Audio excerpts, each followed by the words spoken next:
الحمد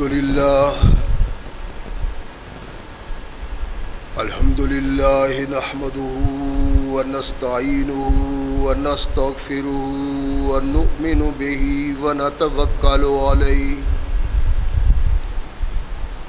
ونعوذ بالله من شرور أنفسنا ومن سيئات أعمالنا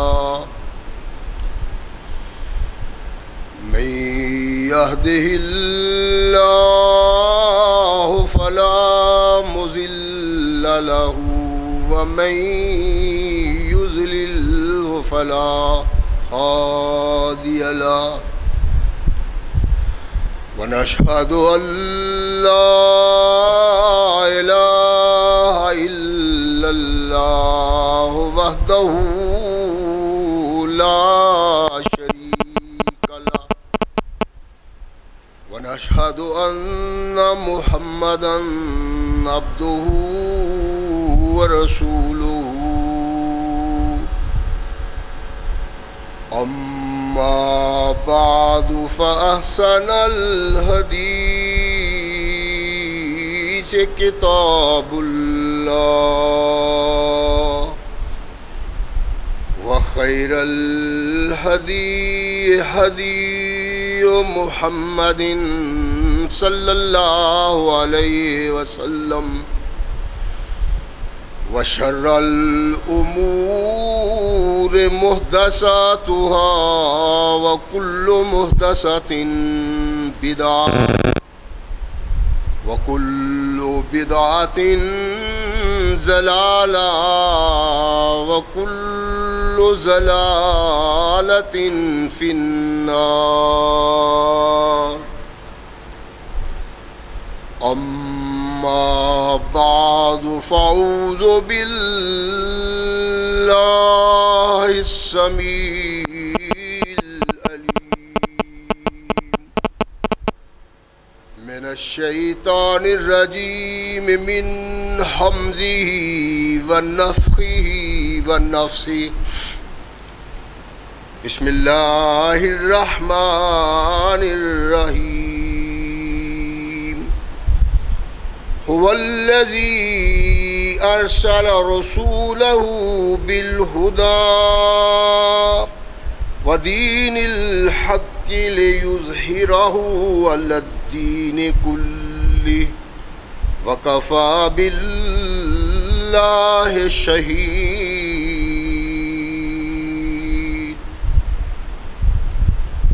صدق اللہ العظیم وصدق رسولہ النبی الکریم۔ ہر قسم کی حمد و ثنا، تعریفات و توصیفات اس خالق و مالک کے لیے ہیں جس نے ساری کائنات کو تخلیق کیا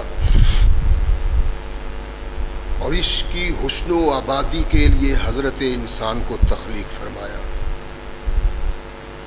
کروڑوں درود و سلام اس ہستی اقدس و مقدس پہ کہ جس کا نام نامی اسم گرامی ہے محمد۔ لاکھوں رحمتیں ان نفوس قدسیہ پہ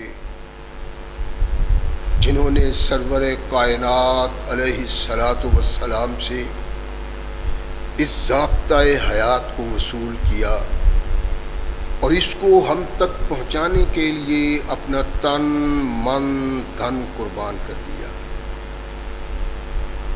اللہ کی یہ بہت بڑی کرم نوازی ہے کہ اس نے اس ضابطۂ حیات کو ہم تک پہنچانے کے لیے ایسے مضبوط ذرائع اور اسباب استعمال فرمائے کہ ان کی موجودگی میں ہم ببانگ دہل کہہ سکتے ہیں کہ یہ ضابطۂ حیات جو آج قرآن کی صورت میں ہمارے ہاتھوں میں موجود ہے، یہ وہی ضابطۂ حیات ہے جو آج سے کم و بیش 1450 سال پہلے نبی کائنات رسول ثقلین حضرت محمد رسول اللہ صلی اللہ علیہ وآلہ وسلم پہ انسانوں کی رشد و ہدایت کے لیے نازل ہوا۔ اللہ کی کرم نوازی پہ ہم جس قدر بھی اس کا شکریہ ادا کریں کما حق کا اس کا شکریہ ادا نہیں ہوتا، اس لیے کہ یہ ضابطۂ حیات وہ دستور المتقی ہے کہ اگر انسان اس سے تعلق پیدا کر لے تو یہ قرآن اس کی دنیاوی زندگی میں ایک عظیم انقلاب پیدا کر دیتا ہے، اور اگر اس کو اپنے جسم و روح پہ جاری و طاری کر لیا جائے تو یہی وہ واحد ضابطۂ حیات ہے جو انسان کو دنیا کے ساتھ ساتھ عقبہ کی کامیابی کی ضمانت بھی دیتا ہے۔ مگر صدحیف ایسے ضابطۂ حیات کی موجودگی کے باوجود آج ہم تختہ عرش پہ اتنی بد نصیبی کی زندگی بسر کر رہے ہیں کہ کوئی قوم ہم سے بڑھ کے بد نصیب نہیں۔ اس کے بڑے اسباب میں سے ایک سبب یہ بھی ہے کہ ہم نے اس قرآن کو مانا تو ہے جس پہ یہ نازل ہوا، وہ بھی ہماری زندگی کا ایک عظیم سرمایہ ہے، لیکن بس اس حد تک، اس سے آگے کچھ نہیں۔ قرآن کہتا کیا ہے، قرآن کا مطالبہ کیا ہے، قرآن کو ماننے والے کو کیسا ہونا چاہیے، ثقلین کے تاجدار محمد رسول اللہ صلی اللہ علیہ وسلم سے وابستگی اختیار کرنے والا انسان کیسے دوسرے انسانوں میں ممتاز ہونا چاہیے، یہ چیز ہمارے سامنے نہیں۔ جب قرآن نازل ہوا اور جو پہلے مخاطب تھے جس طرح ان کے اندر انقلاب آیا،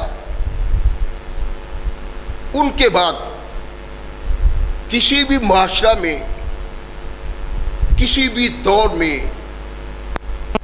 کسی بھی علاقے میں وہ انقلاب نہیں ہو سکا۔ اس کا سبب ان لوگوں کا قرآن سے تعلق اور آنے والے لوگوں کا قرآن سے تعلق زمین آسمان کا فرق ہے اس میں، اور یہی فرق ہماری بد نصیبی کا سبب ہے۔ جب تک نہیں مانا، لیکن جب سمجھ میں آ گیا، تعلق پیدا کر لیا، تو پھر خود کو بدل کے بتایا انسانیت کو کہ جس کا تعلق قرآن اور محمد رسول اللہ سے ہو جاتا ہے وہ انسان ایسا بن جاتا ہے جیسے محمد کریم علیہ الصلوۃ والسلام کے وہ مخاطب جن کو آج ہم صحابہ رضوان اللہ علیہ مجمعین کہتے ہیں۔ تمام صحابہ نے ایمان لانے کے بعد اس ایمان کا اظہار کیا، پھر جو اس ایمان کو لے کے سینہ تان کے میدان میں آ سکتا تھا وہ میدان میں آیا، اور جس نے ایمان قبول کیا وہ کمزور تھا، اس پہ ظلم و ستم کے پہاڑ توڑے گئے، اس نے اس ظلم و ستم کو گوارا کر کے بتلایا کہ جس کا تعلق قرآن اور محمد سے ہو جاتا ہے وہ ایسا انسان بنتا ہے۔ ہم بہت دور ہیں اس سے۔ اگر یہ سمجھا جائے کہ تعلق کے باوجود ہم وہ نہیں تو یہ بات حق اور سچ ہے۔ میں نے عرض کیا تھا کہ رحمت کائنات محمد رسول اللہ صلی اللہ علیہ وسلم نے اپنے اللہ کے حضور اپنی جھولی پھیلائی اور دعا مانگی کہ اللہ، یہ مکہ کے دو نامی گرامی آدمی یہ اسلام کی عزت بن سکتے ہیں، اسلام محبوب ہے، ماننے والے مظلوم ہیں، ان پہ ظلم و ستم کے پہاڑ توڑے جاتے ہیں، اسلام کے احکامات کا تمسخر اڑایا جاتا ہے۔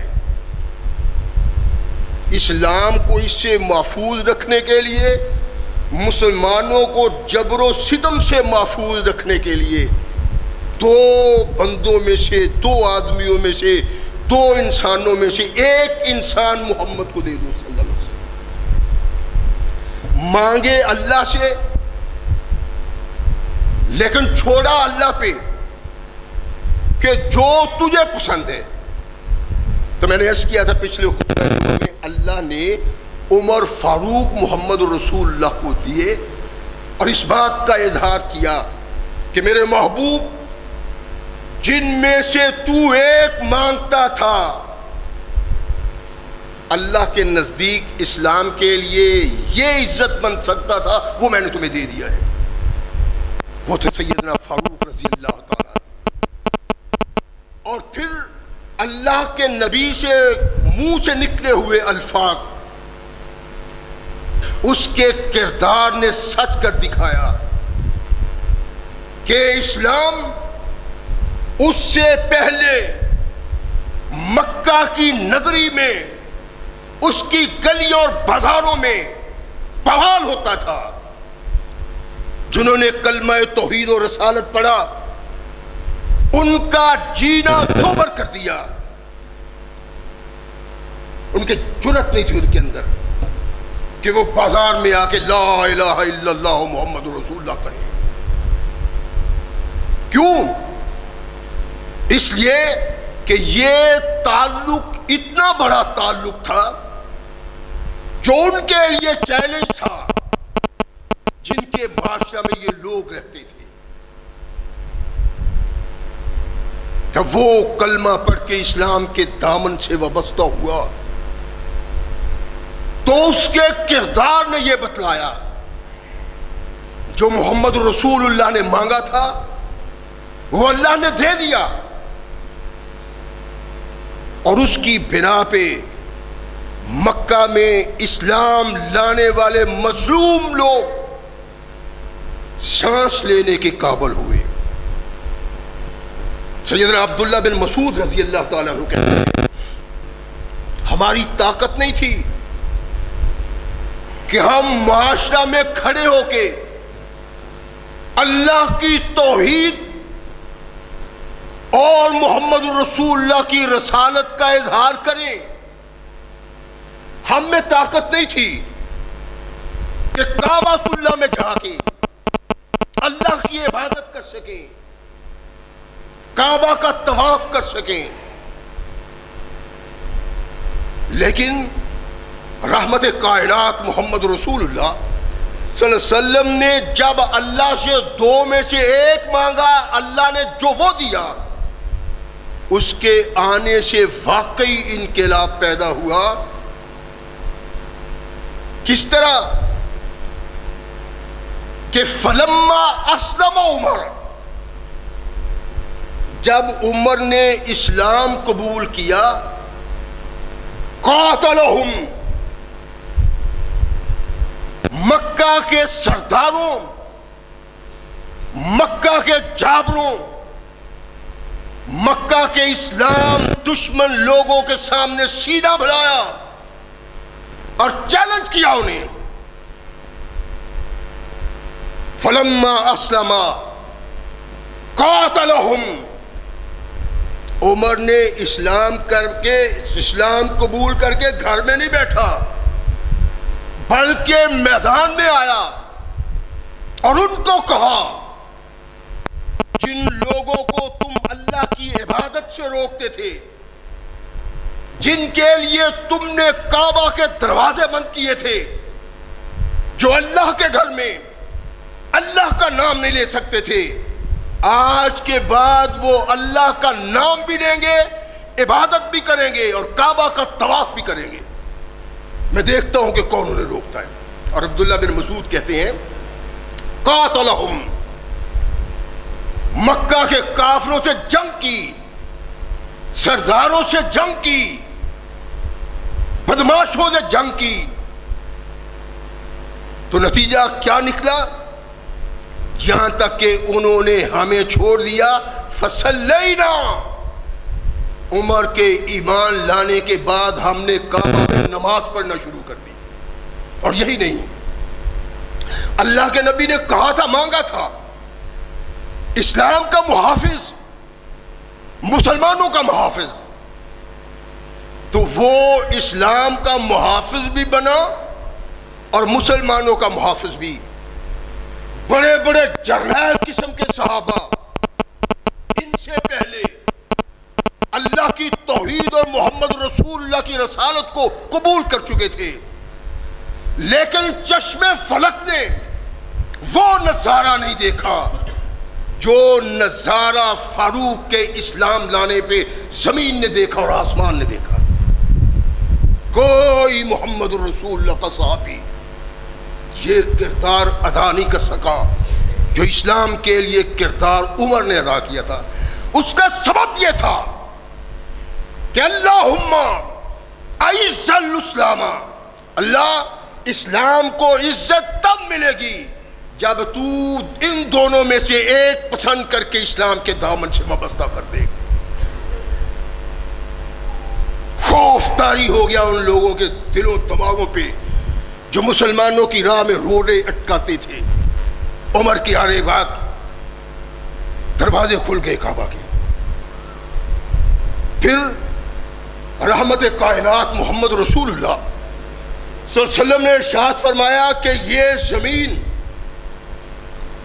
اسلام کے پودے کے لیے زرخیز نہیں ہے، تم اس کو چھوڑو،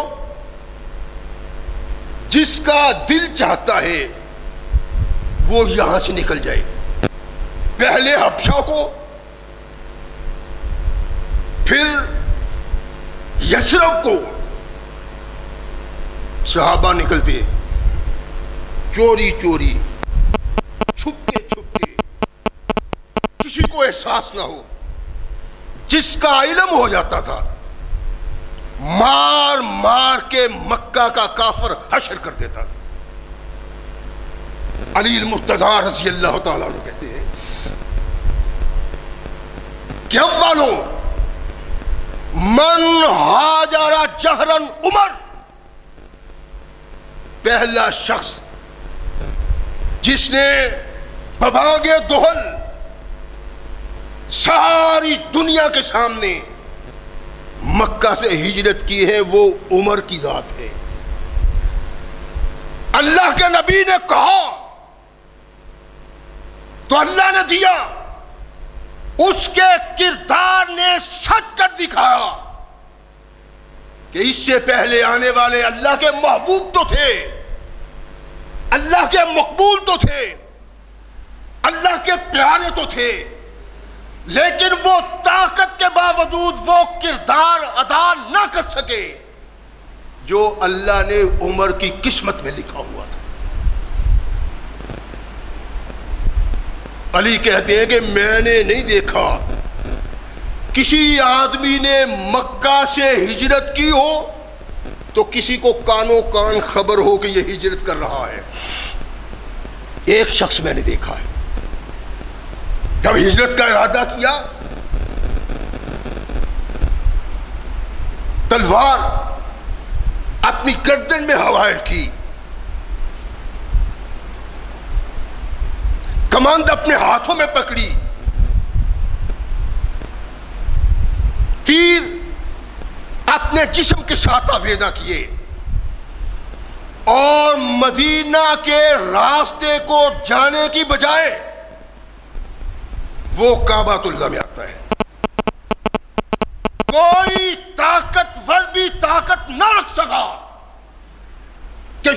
چیلنج کرتے ہوئے مکہ کے لوگوں کو کہے کہ میں مکہ کو محمد کی خواہش میں چھوڑ رہا ہوں. یہ اپنے گھر سے نکلا، کعبۃ اللہ میں جمع غفیر ہے، سردار اپنی اپنی مجلسیں جما کے، محفلیں جما کے بیٹھے ہوئے ہیں. یہ قدم قدم کعبے کی طرف بڑھتا ہے اور کعبۃ اللہ میں اللہ کے گھر کا طواف کیا، 7 چکر لگائے.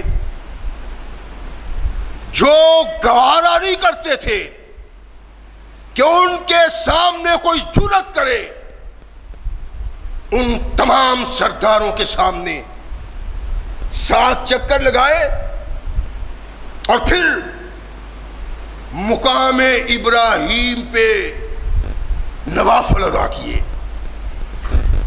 یہ کہنے والا کوئی معمولی شخص نہیں ہے، اللہ کے نبی کا محبوب چچا کا بیٹا داماد علی المرتضی رضی اللہ تعالی عنہ کا کہنا ہے کہ میں نے نہیں کسی کو دیکھا جو یوں ہجرت کرتا ہو. چکر پورے کیے، نفل ادا کیے، پھر مدینہ کا راستہ اختیار نہیں کیا. ہر سردار کی محفل اور مجلس میں پہنچے، کہا تمہارے چہرے سیاہ ہوں، اللہ نے جن لوگوں کو دنیا میں ذلیل و خوار کرنا ہے وہ تم لوگ ہو. کہاں چھپ کے ہجرت کرنے والے، کہاں للکار کے ہجرت کرنے والا، اور محض ہجرت نہیں، تمام مکہ کے سرداروں کی محفلوں میں گیا اور کہا تم ان لوگوں پہ ظلم و ستم کرتے ہو جو محمد کریم کے دامن سے وابستہ ہوئے، انہیں ہجرت سے روکتے ہو. آؤ میں ہجرت کر رہا ہوں. اور کہا کیا؟ جس نے اپنی ماں کو روتا ہوا دیکھنا ہے، جس نے اپنی بیوی کو بیوہ دیکھنا ہے، جس نے اپنے بچوں کو یتیم دیکھنا ہے، میں جا رہا ہوں، مجھے روکو، فلاں وادی میں ٹھہرا ہوں، حرم کے بعد آؤ میرا سامنا کرو، مجھے روکنے کی جرأت ہے تو روکو. یہ آج تک کسی انسان سے ہو نہیں سکا. بڑے بڑے انسان ہجرت کرتے ہیں تو چھپ کے، اور یہاں تک کہ ثقلین کے تاجدار محمد رسول اللہ صلی اللہ علیہ وسلم نے ہجرت کی رات کی تاریکی میں ابو بکر کو ساتھ لیا، رات کی تاریکی میں، اور جب صبح سویرا ہوا تو محمد کریم علیہ الصلوۃ والسلام صدیق اکبر کے ساتھ غار حرا میں داخل ہوئے. سبب کیا تھا؟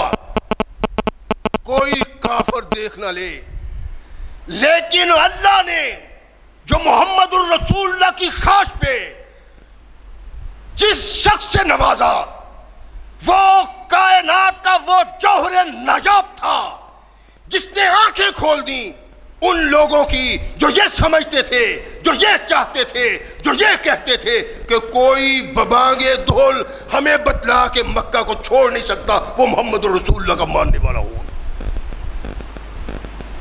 عمر ایک ایسا شخص تھا.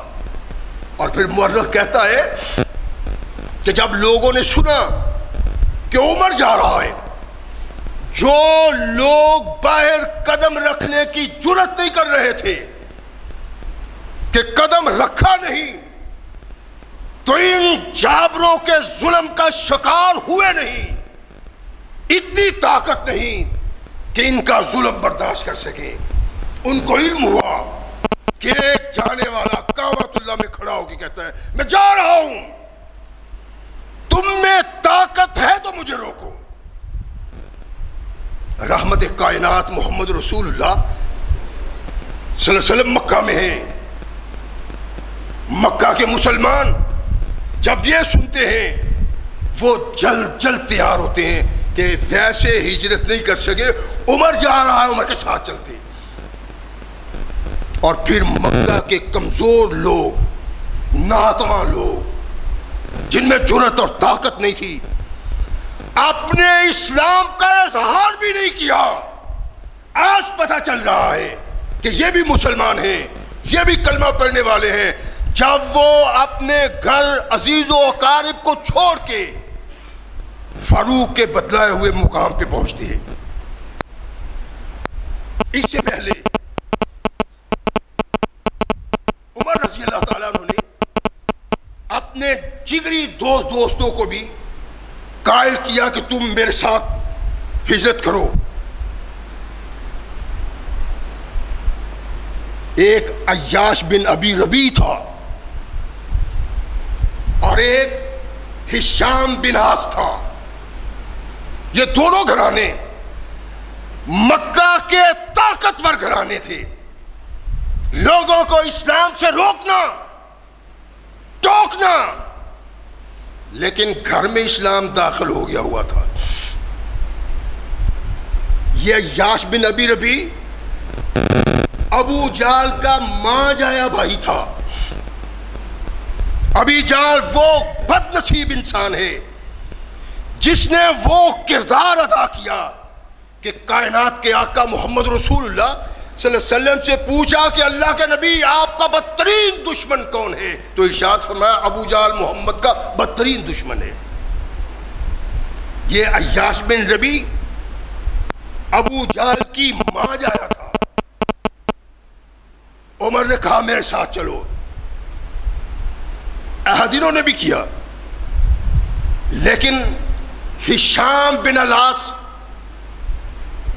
جا نہیں سکے.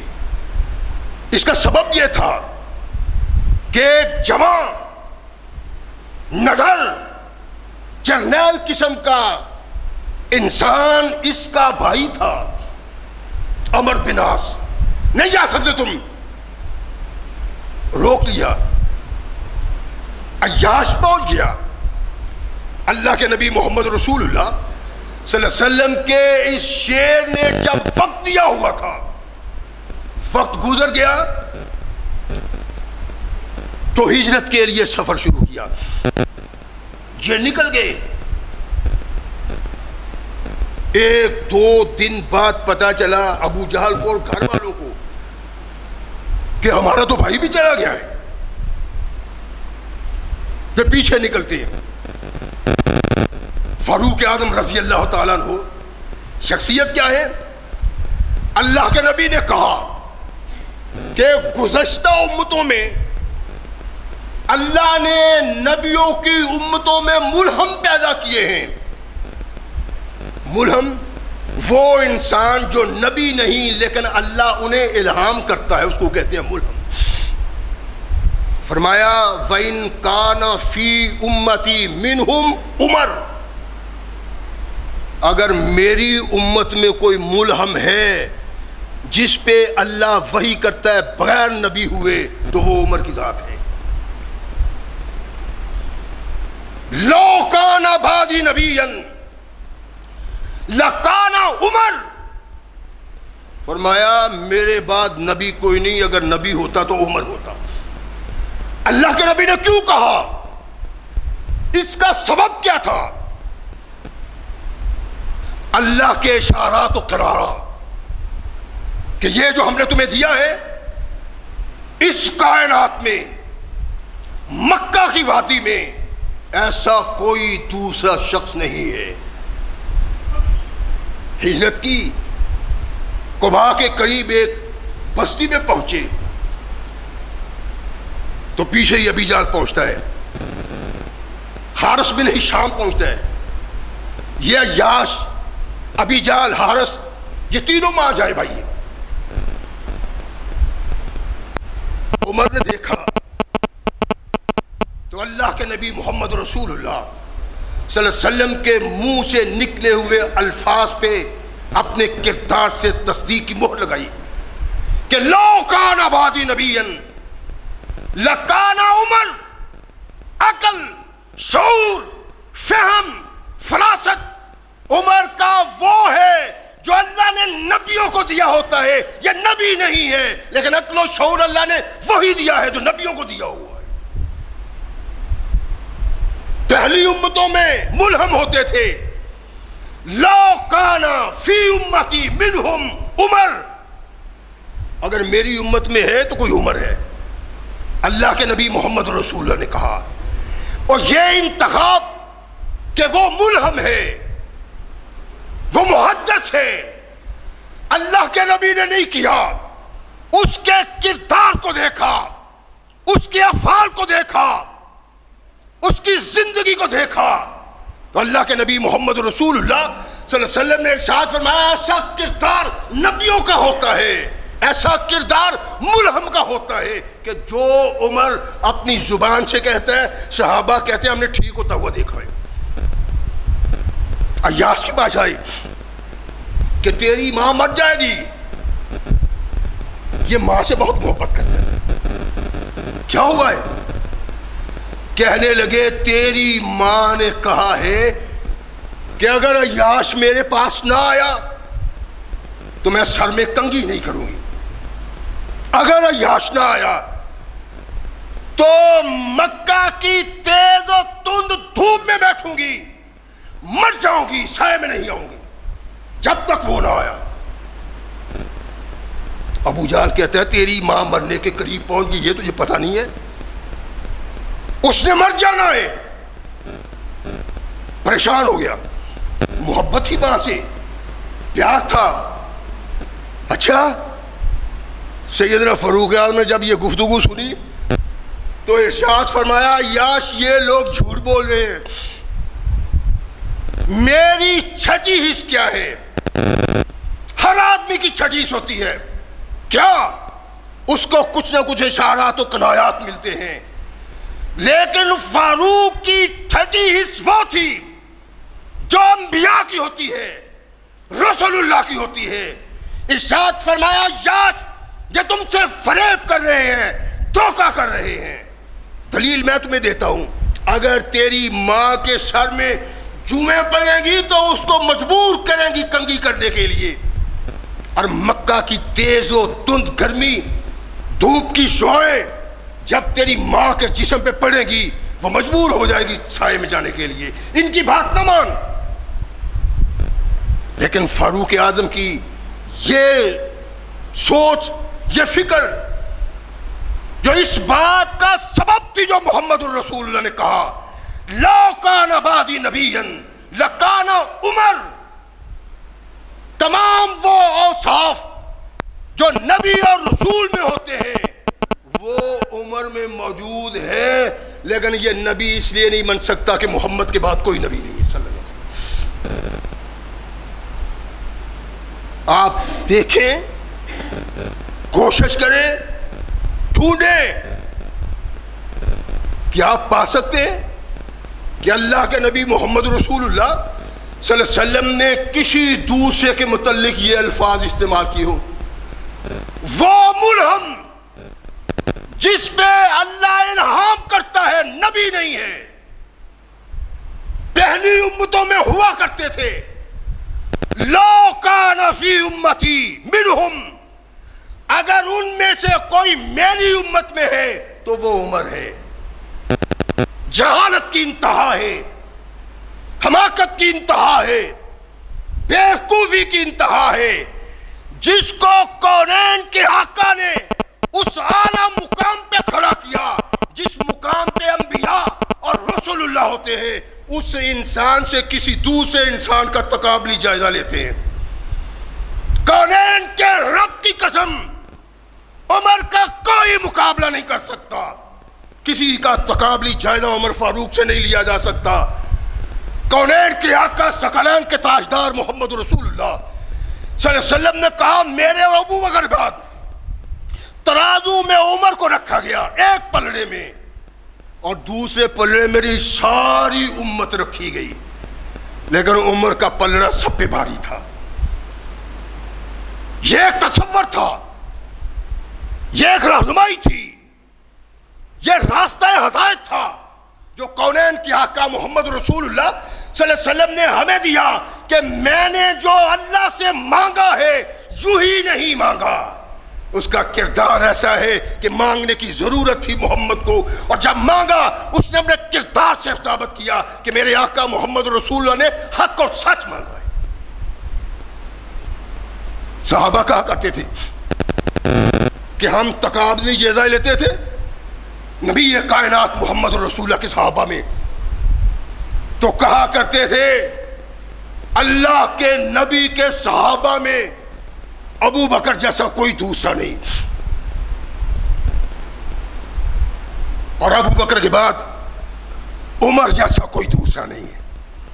یہ صحابہ کی سوچ تھی، یہ صحابہ کی سوچ ہے. اچھا جی، کوئی ایسا آدمی بھی ہے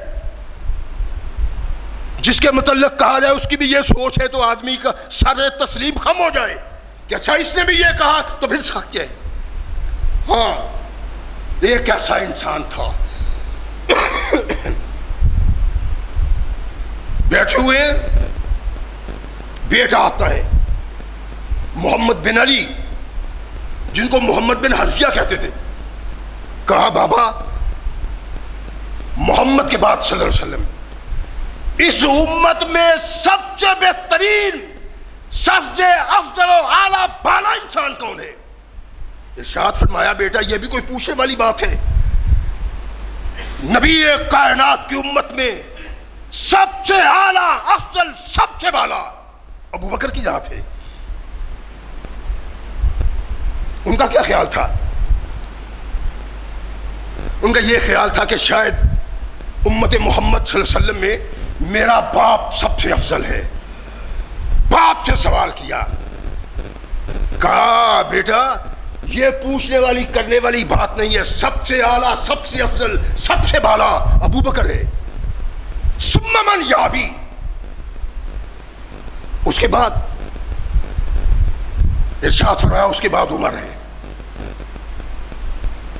علی المرتضیٰ کا بیٹا کہتا ہے کہ میں نے پھر نہیں کہا کہ اس کے بعد. کیوں؟ اس لیے کہ میرے بابا عثمان کا نام نہ لے لیں. میں نے کہا سمانتا، پھر آپ ارشاد فرمایا نہیں بیٹا میں تو محمد کی امت میں تھے عام مسلمانوں کی طرح ایک عام انسان ہوں. یہ صداقت کی وہ تصویر تھی جن کے متعلق کچھ بھی کہو لیکن ان کے دل میں رب کا خوف تھا، حق اور سچ تھا. منہ سے وہ کہتے تھے جو دل میں ہوتا تھا، منہ سے وہ کہتے تھے جو حق ہوتا تھا. حق یہ تھا کہ امت محمد میں صدیق سب سے افضل ہے، اس کے بعد اگر کوئی افضلیت کا تاج کسی کے سر پہ ہے تو وہ عمر فاروق کی ذات ہے.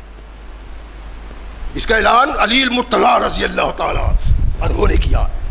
اور یہ صرف اتنی بات نہیں ہے کہ صحابہ کہتے ہیں کہ ہم دو کو سب سے بہتر سمجھتے تھے، اس کے بعد کسی کو نہیں، سب مسلمانوں کو ایک ساتھ.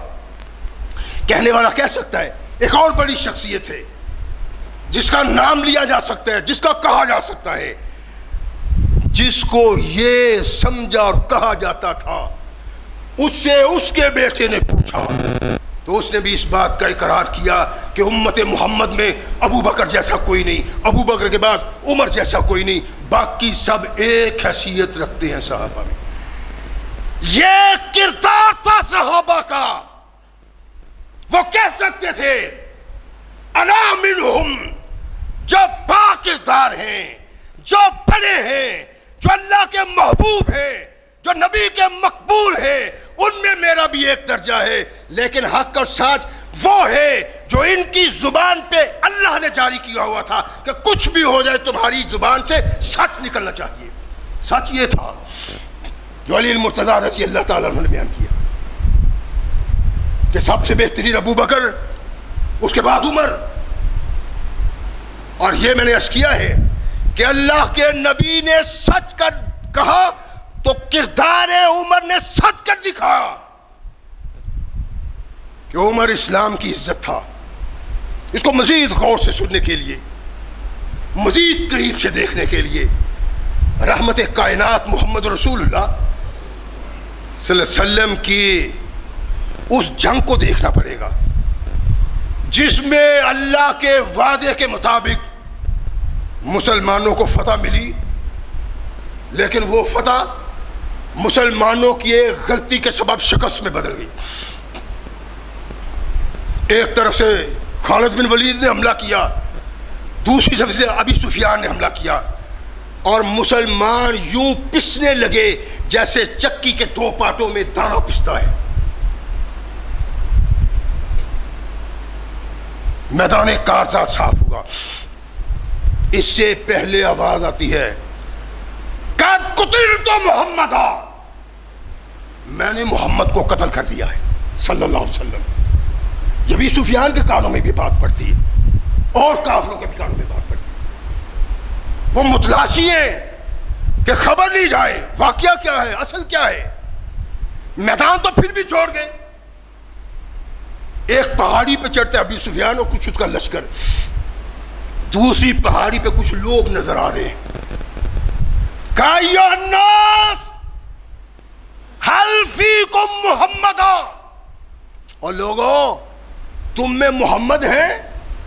ثقلین کے تاجدار محمد رسول وہاں بیٹھے ہوئے، ارشاد فرمایا جواب نہیں دینا اس کی بات کا۔